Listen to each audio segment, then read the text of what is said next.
Hello. Today I'm going to talk about Star Wars because I feel like it and I've been seeing lots of videos and watching lots of videos about Star Wars recently. And in particular, I'm going to talk about Star Wars and how it links to Roman politics because there are loads of similarities between what happened to the Roman Republic, what happened to the Republic in Star Wars, and how they both get rid of democracy essentially and turn into an empire. And I know for a fact that George Lucas, who created the first six Star Wars films, had read Roman history. I'm pretty sure I've seen him say that he was influenced by it in an interview somewhere. But what I'll do is I'll start with outlining what happened in Roman history, and then as I go through, I'll talk about the similarities through Star Wars as well. So, as I said, Rome was a republic at one point. It started as a monarchy with there were seven kings of Rome, and then they were overthrown, and there was a republic where it was somewhat democratic, but there was also lots of wealth in the hands of certain individuals, especially towards the late Republic in Rome. You have individuals like Crassus who have enormous amounts of wealth. You have Julius Caesar, Pompey the Great, and they're mostly generals.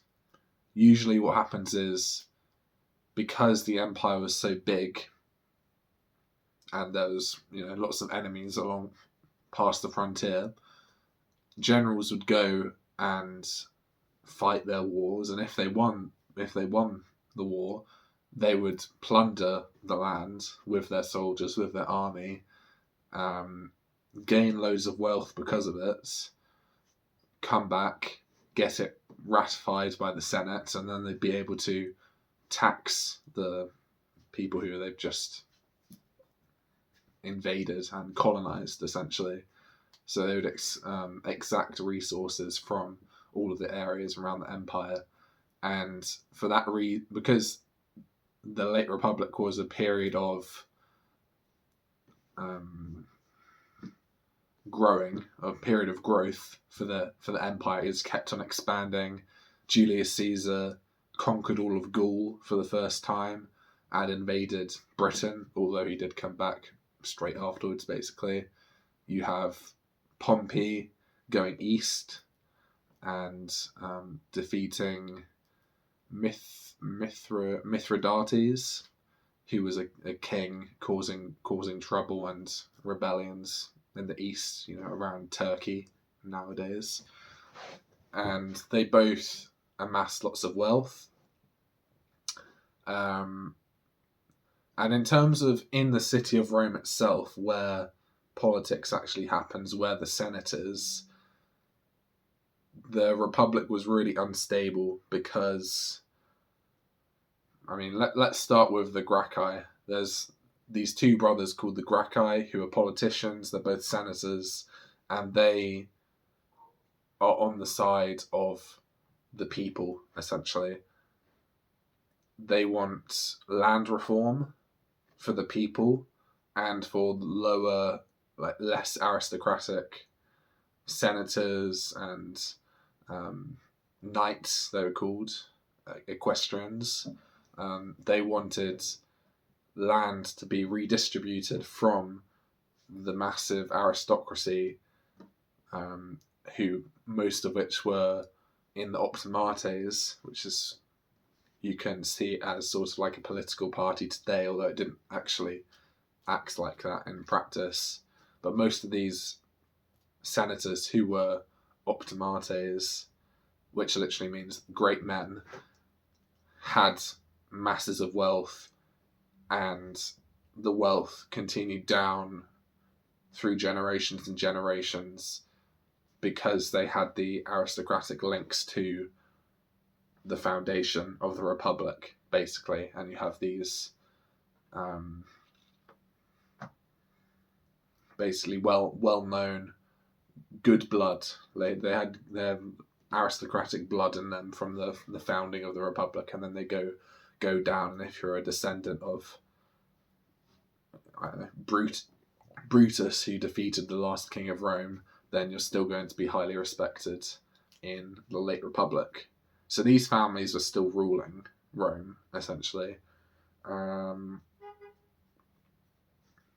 yeah, these people, the Gracchi, wanted land redistribution, and they were causing quite a bit of uproar. I'm pretty sure there were riots in the streets from the people because they agreed with them and they wanted their bills to be passed in the Senate. And then, Tiberius Gracchus was doing pretty well, and then he just got slaughtered in a mob of senators who clearly didn't want the bill to go through and didn't want the land to be redistributed. So in this sense, it's clear that the Republic wasn't working as it should. It wasn't stable. The people weren't sovereign.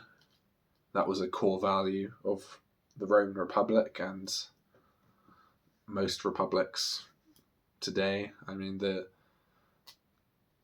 America was founded with lots of ideas that came from the Roman Republic, with the same ideas of democracy and the people as being sovereign. So there's instability in the Republic, and in the start of Star Wars, chronologically, if you start with the Phantom Menace, there is also instability in the Republic because, well, it starts with the Trade Federation having a blockade around Naboo, and then that eventually ends up being a full-scale invasion of the planet. And then you also, well, eventually in the story, we see, what was the planet called? The desert planet, where Annie lives. Can't believe I've forgotten the name. The desert planet that they visit, because their ship broke down, and then they have the pod races going on there. And that planet, you can see that slavery is rampant, just like it was in the Roman Republic. Gambling happens, there's corruption. All of these things, including the fact that the Trade Federation has invaded Naboo, show that there's instability in the Republic, just like the Roman Republic was before it fell. So let's move back to Rome. After the Gracchi, there's more and more instability that leads up to the fall of the empire. So let's talk about Cicero. Cicero becomes consul in 69 BC, I believe, and during his consulship, which is the highest rank in the Senate, so there's two consuls elected each year, and they can veto each other. Normally, the reason that they have two is so that they don't act like a king, so they don't have ultimate de facto power or rule, because the other consul keeps them in check and can veto all of their bills if they need to. So in practice, both the consuls of the year have to somewhat agree to get anything passed. But there are also tribunes of the plebs, which can veto decisions in the Senate on behalf of the people. So that's another sort of office that you could say, part of the cursus honorum. So during Cicero's consulship, you have the Catiline's conspiracy, and Catiline is a senator, I won't get into too much of what his conspiracy was about, but basically, supposedly, he had lots of senators on his side, and they were trying to overthrow the Senate and put a new regime in. But and they also allied with a people from Gaul, I believe, which is France, and they intercepted a letter from them to the people in Gaul, and they found out that they were plotting against the Senate. So Cicero gathered all of the conspirators up, and he advised them to his proposal was that they were public enemies and they should just get killed like that, and they shouldn't be put on trial. And Julius Caesar, who was a young senator at the time, I believe, did want them to get trialed. But in the end, because it was sort of a crisis, they all the conspirators, including Catiline, just got murdered. Sent to be executed, which previously was it was illegal. You weren't allowed to do that. Every citizen had to stand trial in Rome, but because it was a crisis point and Cicero was consul, he proposed this special emergency bill that can only be passed during times of crisis. I'm trying to remember what the abbreviation is. It's got a Q in it, I'm pretty sure. Senatus.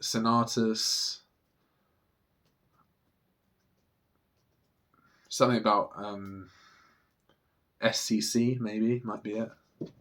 Senatus Consultum something. But it's this bill that the Senate can pass in very rare circumstances, which gives extra powers to the consul so you can avert these things in a crisis, basically. And as I've been explaining this, I realised that this is comparable to Palpatine in Revenge of the Sith when he asks the Senate for special powers, essentially, to help with the crisis that is happening in the Star Wars galaxy. So I'm trying to remember what is the crisis. Is he just trying to get rid of the Jedi?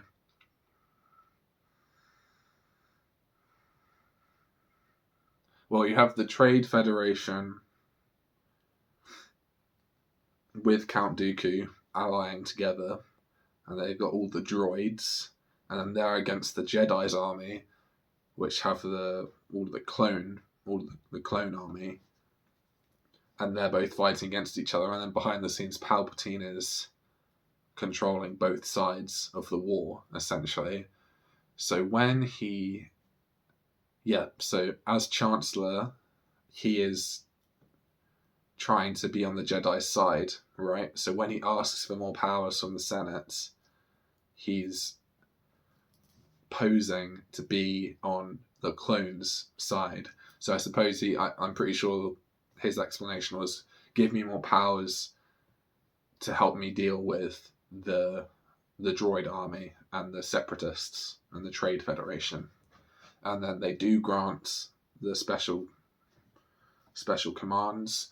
And then I always remember Palpatine saying how he loves democracy, and he's very much seems like a traditionalist, where he's trying to upkeep the traditional value. This republic stood for 1,000 years, and it's always been democratic, and look at what's happening now, civil war, give me these extra powers to help me sort it out. And then of course he turns it into an empire, into not a democracy anymore, but just a dictatorship, essentially. And that is exactly the same as what happens in Rome. You have Augustus Augustus is the name of the first emperor, but before he became emperor, he was called Octavian, and he was Caesar's son, well, adopted son, and he came to power by basically defeating all of his opposition. He has an army.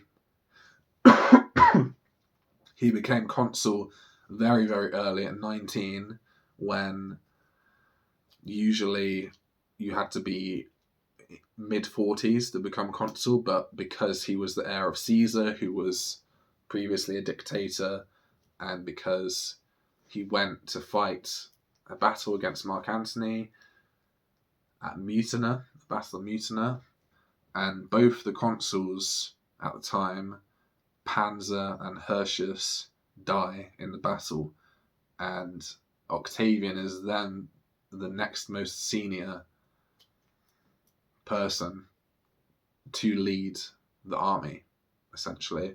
He didn't actually lead the army to win. He was ill for most of the time, but it turns out that after the battle, both of these consuls are dead. So what does Octavian do? He takes the whole army. Mark Antony has fled. He takes the whole army that he's now in control of at 19, turns around, marches on Rome, and demands to be made consul.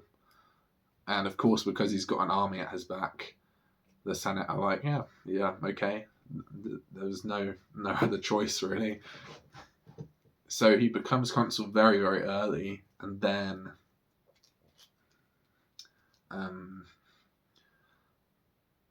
he then allies with Mark Antony and defeats the tyrant killers who killed Caesar, which are what are their names? There's two of them mainly. Brutus and Cassius. And they're hiding out in the east, but they eventually manage to fight them. They kill Brutus and Cassius in a battle, and then it's Mark Antony, Octavian, and Lepidus who form the second triumvirate, which is a sort of official group between these three men where they have complete rule over the empire. Octavian gets Rome and the west. Antony gets the east, and he stays mostly in Egypt with Cleopatra. And Lepidus gets North Africa. He is basically irrelevant, and Octavian eventually goes to North Africa and gets all of that territory.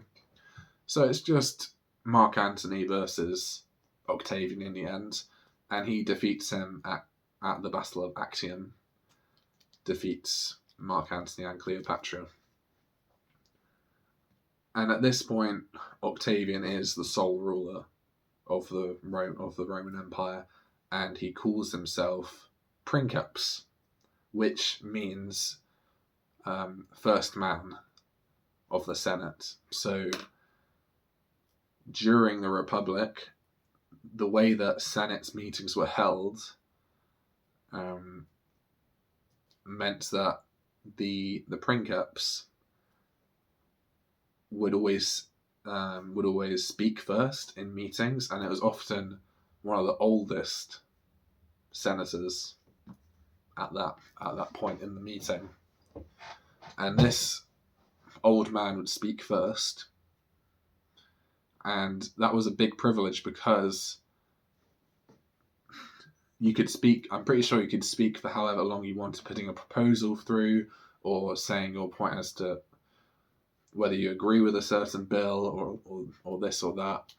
And because there were lots of senators, I think maybe about 150 senators, but the number changed over time. In one Senate meeting, not everybody would be able to have the opportunity to speak and say their thoughts. But it went from your authority, so whoever had the most status would speak first, and the next person would, the consuls would, and then the praetors would, and it would go down the hierarchy, and then the questers, the people at the bottom, often wouldn't get to speak. So being the princeps gave you a lot of leverage because, one, not everyone was able to speak, and two, you started the conversation. So traditionally, this was a favourable position to have. But Augustus is the ruler, or Octavian, who now as emperor becomes Augustus. Augustus is the sole ruler of the entire Roman Empire, and he's just calling himself an old man who gets this privilege to speak first in every Senate meeting. He does not call himself a king. He does not call himself a dictator like his father Caesar did. He calls himself princeps, quite modest and humble. And his whole narrative and his whole propaganda and regime is traditional, as in he wants to maintain the traditional values of the Roman Republic. And he even says, once he's defeated everybody, that he has restored the Republic, even though politically there is no more democracy.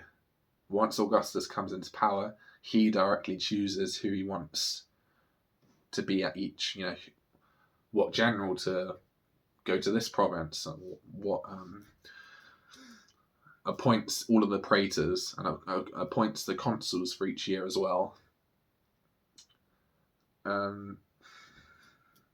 So he's clearly a lot more powerful than he names himself to be in terms of being a princeps. And this is exactly the same as Palpatine, because, as I was saying earlier, Palpatine very much seems like he's a traditionalist too. He loves the Republic, he loves democracy, he just wants to put things back as they were, restore order, and when he does get the power, he frames it in a way that he's doing the Republic, he's restoring the Republic, he's restoring order. But politically, just like Augustus, he turns it into a dictatorship in practice. The next thing that I'm going to talk about is the prescriptions which link to Order 66 in Star Wars.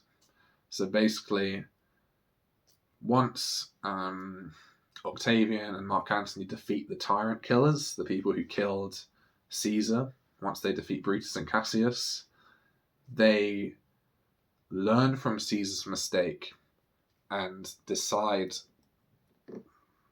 on this policy of prescriptions where they write on a list all of their enemies, they put it on the Senate door, and anybody who sees this list can go and kill the people on the list, and they'll be rewarded for killing them by getting all of their property, all of their household property, all of their worth.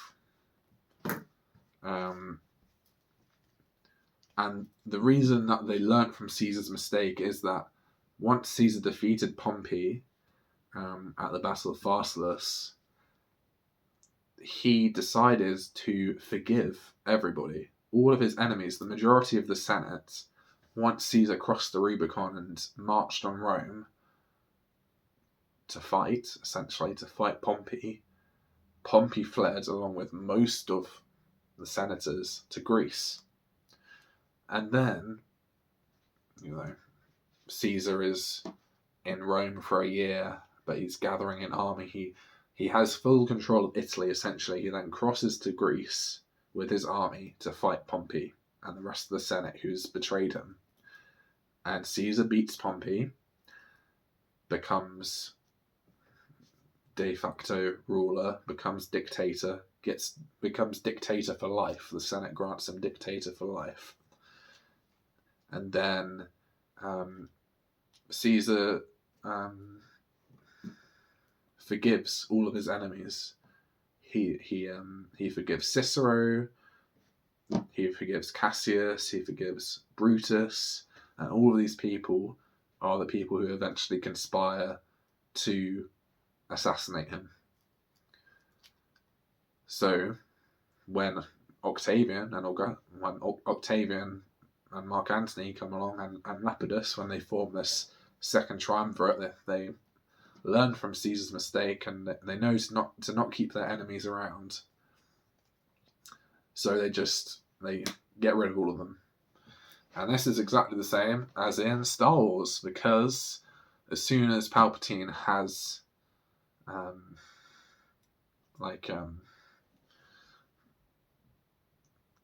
proper power, he just seduces Anakin to go to the dark side. He's secure in his power. He knows that Anakin isn't going to turn him over to the Jedi, and the Jedi aren't going to come to kill him.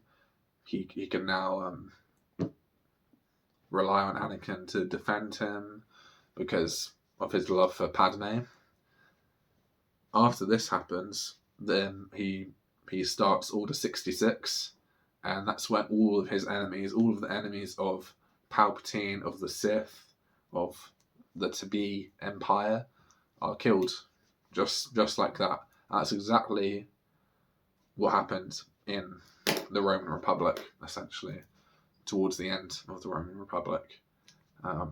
Octavian, Mark Antony won, and then they just send an order out to kill all of their enemies. So there's such a comparison between Rome and Star Wars. The political system is named the same. They're both called a republic. The kind of system is the same. They're both democratic. It's clear that there's instability in both republics. You see there's slavery happening both in Rome and in Star Wars. There's gambling, there's corruption. People are... Naboo is invaded by the Trade Federation. It's clear that the Republic is not functioning as it should. And that's just the same as in Rome. Politicians are getting murdered on the streets. There's mob violence. Politicians are getting executed without a trial. It's clear that something has to give and something has to change. And that does inevitably happen through Palpatine and through Augustus, and they both pledge the same view of tradition, trying to upkeep the traditional values. Augustus really dislikes how do I explain it? He dislikes the exuberance, the pleasure that everyone is partaking in the late Roman Republic, because you have all of these rich generals and all of these rich aristocratic families, and they celebrate by holding orgies and putting on games at the Colosseum wasn't built yet, but at the theatre, because there were stand-up theatres. Go out to see actors, and Augustus thought this was all too untraditional, and that we should revert back. And also sexual morality. Yeah, he just dislikes the decline in morality, essentially. Adultery was happening all the time. People were being unfaithful to their partners. And also because of all of the wars that had happened recently, there was a massive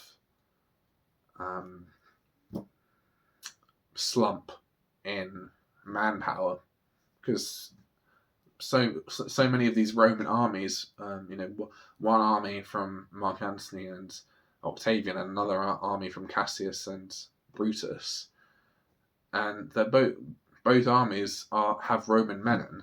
They're from the same stock, and they fight each other, and there were a large amount of casualties. So because of this, Augustus wants to revert back to traditional values, to promote monogamy and raising children. The state gave benefits to people who had children, and I'm pretty sure you had to pay more tax if you were childless. So he was really strict in that manner, and you can compare that to Palpatine, who doesn't go into the declining morals part, but certainly holds this idea of this republic has been standing for 1,000 years, and I love democracy, and I will lay down my powers once this crisis has been averted, and things like that. And I've got to talk about this quote that Padme says in Revenge of the Sith, where Palpatine just gives his speech in the Senate saying that it's going to be reorganized into the First Galactic Empire, and everybody's applauding. Everybody in the Senate is applauding, and then Padme says, "So this is how liberty dies, with thundering applause." That's so good, such a good line, and that is how democracy ends, essentially, through as many sort of historical examples as I can only think of two off my head, but in principle, I think that is what happens. In Rome, there was a golden age after Augustus won, because there had been civil war for years, instability for years. Augustus comes in, sole ruler, revert back to traditional values, a good sense of morality, being frugal, not getting into excess, not being too exuberant, and it was a golden age, a golden age for literature. Virgil produces his Aeneid, and there's prosperity. At least that's what it seems to be, probably from the proper propaganda. And then in Germany, in the early 20th century, you have Hitler, who is too, like Palpatine, you could say, a very, very good speaker who brought the people on his side, and that sort of sense of nationalism brought the nation together for a united cause. And he did corrupt everyone, but it was that idea of Germany's greatness as a nation, and the people applauded him for that, and his speeches, his rhetoric were just excellent, that he corrupted everybody. So that is how democracy dies, really. You don't see it in that way. You see it as there's a populist leader, although Augustus wasn't a populist, but Caesar was before him, who promised, he got through that land redistribution law. But nonetheless, Augustus promised to restore the Republic and make real change. And that is what gets people. That's what gets voters. That's what gets people on your side. It's the promise of real change. And Palpatine also promised to save the Republic. Hitler promised a new Germany, a more powerful Germany. I don't actually know that much. It's just sort of what I remember from history in school, but I think I'm along the right tracks. That's all I've got in my head right now. I haven't talked about Star Wars that much, I realise. Let's see, what else can I say?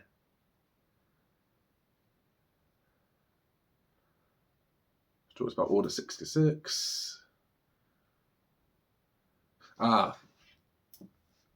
can talk about the importance of dynasty. And I'll start with Star Wars this time around.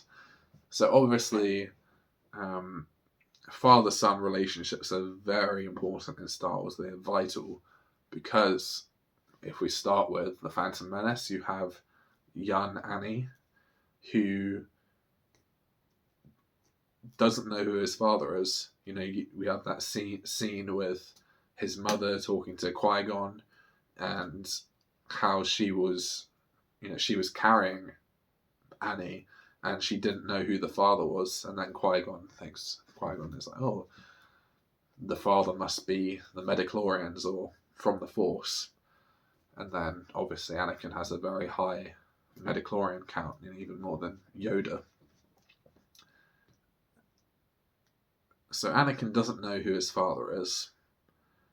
And then Luke, who's Anakin's son, also doesn't know who his father is. In those two, what was the first? A New Hope and The Empire Strikes Back. He finds out in The Empire Strikes Back because Darth Vader is his father. And then we could continue talking about the Disney films. Obviously, they tried to continue that with Rey somehow belonging to Skywalker's family, but I think that's a bit ridiculous. The premise is there anyway. Family is very important, and the family continues through those 6 films that George Lucas influenced. And in the same way, Dynasty was really important for Augustus too, because Caesar was his father. Caesar gave him pretty much all of his authority. If in Caesar's will, he gave him all of this money, which Mark Antony didn't at first lend to him. This is from a TV show that I've seen, so it might not actually be historically true. But potentially Mark Antony didn't give the money to him straight away because Octavian was like 18 or 19. So he borrowed it instead from all of these wealthy senators, and then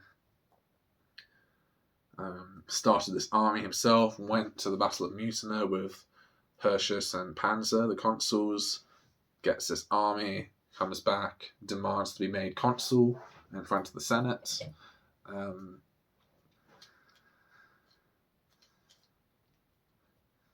Where was I going? Yeah, so he got all of that power.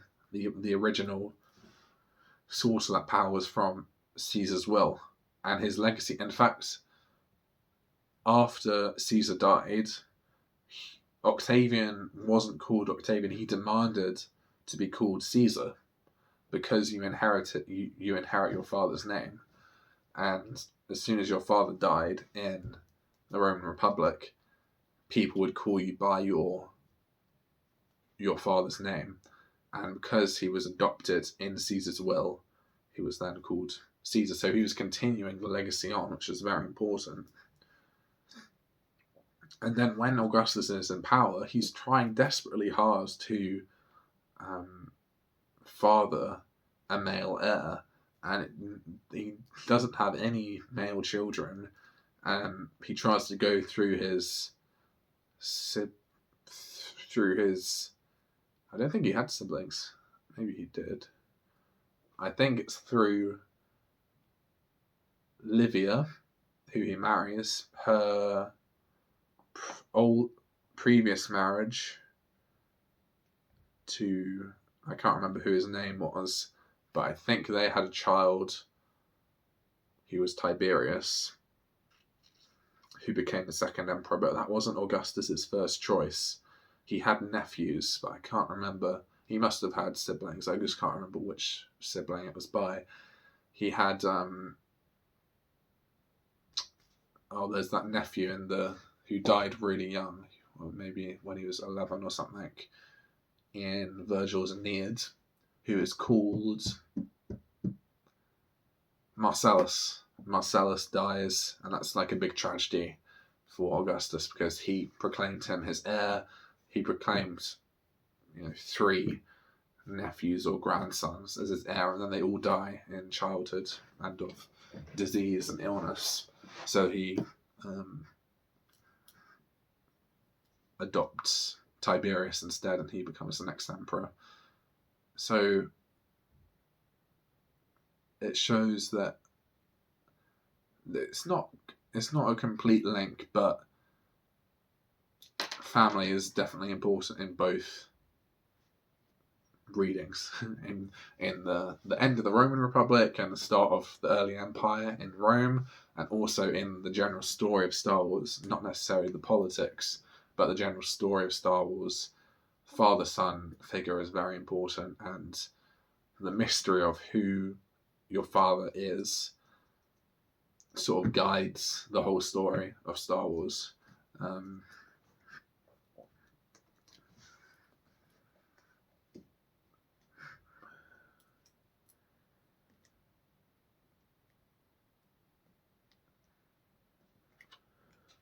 Let's think. Anything else?